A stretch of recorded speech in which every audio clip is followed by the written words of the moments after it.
কি হয়েছে? কি কি কি? ওরে বাপরে, সে কখন থেকে দৌড় করাচ্ছে জানিস, সেটা নিয়ে দৌড়ে যাচ্ছে, কিছুতেই খাবে না। এই এদিকে এসো দেখি। কি কি? দুধ খেতে এক লাগে। এক লাগে বললে তো চলবে না, এটা তো তোমায় খেতেই হবে। হ্যাঁ করো। খাবো না। আরে তুই বিশ্বাস কর, আমি আর পারছি না ওকে নিয়ে। সেই সকাল থেকে দৌড়ে যাচ্ছে, কিছুতেই আমার কোনো কথা শুনছে না।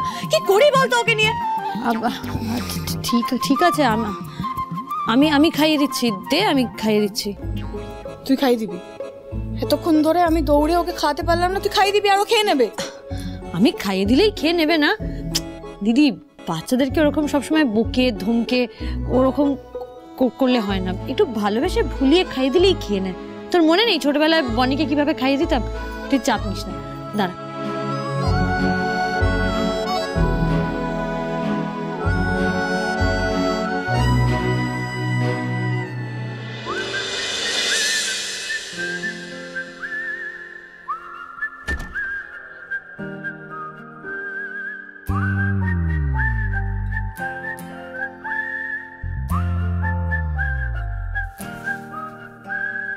चंदा चमके चम चम चीखे चौकन्ना चोर चीटी चाटी चीनी चटोरी चीनी खो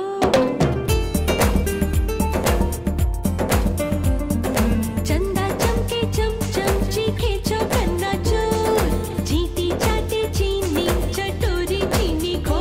कितना मुश्किल ये गाना जरा गा के दिखाना। चंदा चीनी चमके चाटे चौकन्ना चीखे जो।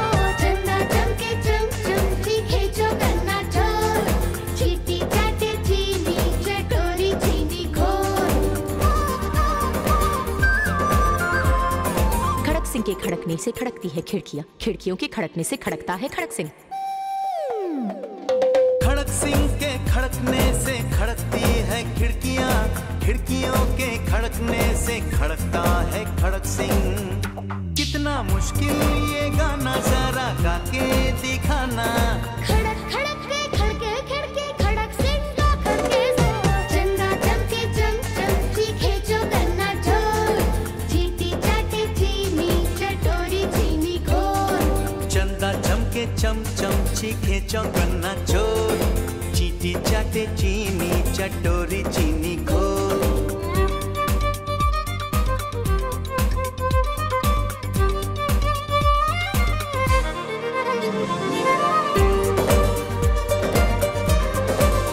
पके पेड़ पर पका पपीता, पका पेड़ या पका पपीता? पके पेड़ को पकड़े पिंकू, पिंकू पकड़े पका पपीता। बोलो।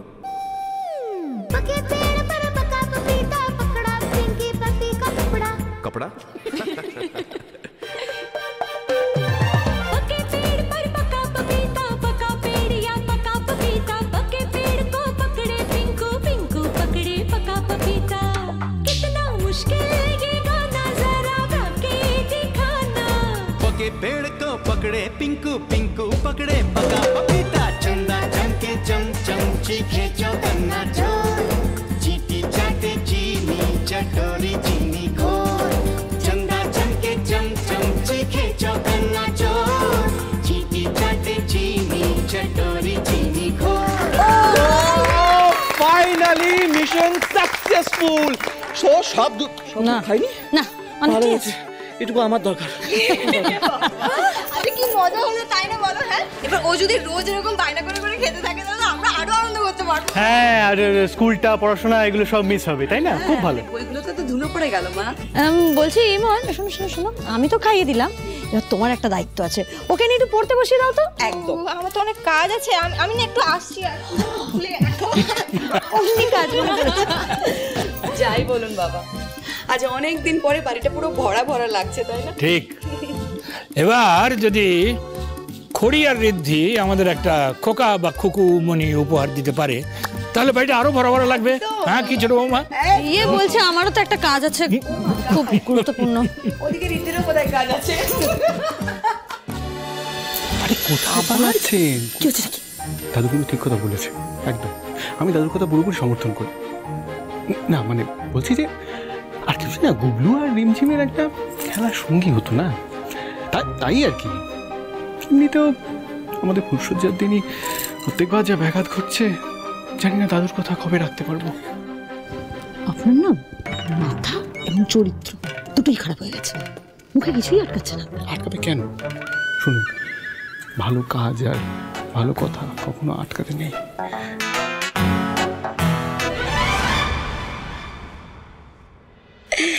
এই রিঞ্জি, এই প্লেনটা ওড়াবে? হ্যাঁ, চলো চলো চলো চলো আমরা প্লেন ওড়াই।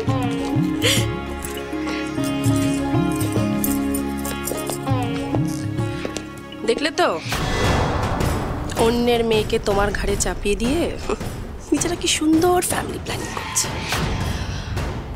এখন তোমাকে সারা জীবন অন্যের মেয়েকে মানুষ করতে হবে, আর ঋদ্ধি আর ঘড়ি এই ফ্যামিলিতে সর্বে সর্বা হয়ে রাজ করবে, আর ওই বাচ্চাটাকে নিয়ে আদিক্ষেতা করবে।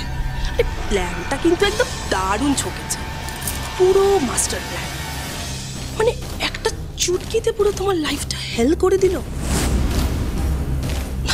দেখো, আমি কিন্তু তোমাকে বহুবার বুঝিয়েছি, সাবধানও করেছি, তুমি উল্টা আমাকেই কথা শুনিয়ে দিয়েছো, মিসবিহেভ করেছো, মারতেও এসেছো। আমি কিন্তু বুঝিয়েছিলাম তোমার, এবার নিজেই দেখো, তোমার বোনের আসল রূপটা তুমি নিজেই দেখো। But দুতি, I am really surprised, বাইরের মেয়েটাকে তুমি এত সহজে মেনে নিলে। আমি কি আর এমনি এমনি মেনে নিয়েছি কি? আর মেনে নেওয়া ছাড়া তো আমার কাছে আর কোনো উপায় ছিল না। অনেক কষ্টে আমি এই বাড়ির বউ হয়েছি। এখন যদি রাগের মাথায় সবকিছু ছেড়ে চলে যাই, তাহলে তো আলটিমেট লাভ ঘড়ির। তবে আমি কোথাও গিয়ে নয়, যা করব এই বাড়িতে থেকেই করব। ঘড়িকে জিততে দেব না, কিছুতেই না। হাও, ঘড়ির আর কি বিগ্রহে তুমি? ও তো অলরেডি রিমঝিমকে এনে তোমার ঘাড়ে ঝুলিয়ে দিয়েছে। এখন সারা জীবন ওই বাচ্চাটাকে মানুষ করার জন্য তার তোমার কাছে আর কি অপশন আছে বলো? বাচ্চা থাকলে তো মানুষ করব আমি। এই আপদকে বেশি দিন আমি আমার লাইফে রাখবো না। এই মেয়েকে কিভাবে জীবন থেকে সরাতে হয় সেটা এই দুটি খুব ভালো করে জানে। পিকনিক? হ্যাঁ দাদু। এটা তো দারুণ আইডিয়া। চলো না দাদা, আমরা সবাই মিলে কোথাও একটা পিকনিকে যাই, খুব মজা হবে। আসা যাওয়াই যায়, প্রস্তাবটা মন্দ নয়, কিন্তু আবার কিসে কিন্তু? আরে চলো না, একটা ছুটির দিন দেখে আমরা খুব মজা করি। কতদিন হয়ে গেছে বলতো আমরা সবাই মিলে একসাথে বাইরের দিকে যাইনি। দিদি যে এত তাড়াতাড়ি সবটা মেনে নেবে আমি ভাবতেই পারিনি। শুধু একটা বিষয় একটু অদ্ভুত লাগছে, রিমঝিমের উপর থেকে সব রাগ, সব খারাপ লাগা এত চট করে কিভাবে চলে গেল? পিকনিকের নাম করে দুটি এক্স্যাক্টলি কি করতে চাইছে সেটা তো আমাকে জানতেই হবে। সদ্য কিছুদিন আগে রিমঝিমের মা মারা গেছে। এখন ওর মন মেজাজ সত্যি খুব খারাপ হয়ে রয়েছে। এই সিচুয়েশনে যদি আমরা হই হই করে পিকনিকে যাই, তাহলে ওর জন্য খুব ইজি হবে সবার সাথে মিলেমিশে যাওয়া। তুমি যেভাবে গ্রেসফুলি এই পুরো বিষয়টাকে হ্যান্ডেল করছো, really commendable, I am proud of you. বাবা সবসময় বলতো, মনের মধ্যে রাগ পুষে রাখলে দিন দিন রাগের পরিমাণ আরো বাড়তে থাকে, নিজেরই কষ্ট হয়। আর কিছুদিন ধরে এই পরিবারের উপর একটার পর একটা ঝড় ঝাপটা গেছে, অশান্তি লেগেই রয়েছে। তাই আমি চাই না রাগারাগি বা অশান্তি করে সিচুয়েশনটাকে আরো খারাপ করতে। মেনে নেওয়া ছাড়া আর কি বা উপায় আছে বলো? আর তাছাড়া রিমঝিম খুব মিষ্টি মেয়ে, জানো দাদু?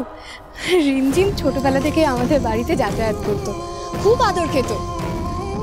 একটা সত্যি কথা বলবো দাদু, সেদিনকে রাগের মাথায় আমি ওকে অনেকগুলো খারাপ কথা বলে ফেলেছি ঠিকই, কিন্তু যখন আমি মাথা ঠান্ডা করে ভাবলাম, আমি সত্যি রিয়েলাইজ করলাম এই গোটা সিচুয়েশনে রিমঝিমের তো কোনো দোষ নেই। তোমার এই বিচক্ষণতা দেখে আমি সত্যি খুব খুশি হয়েছি দিদিকে।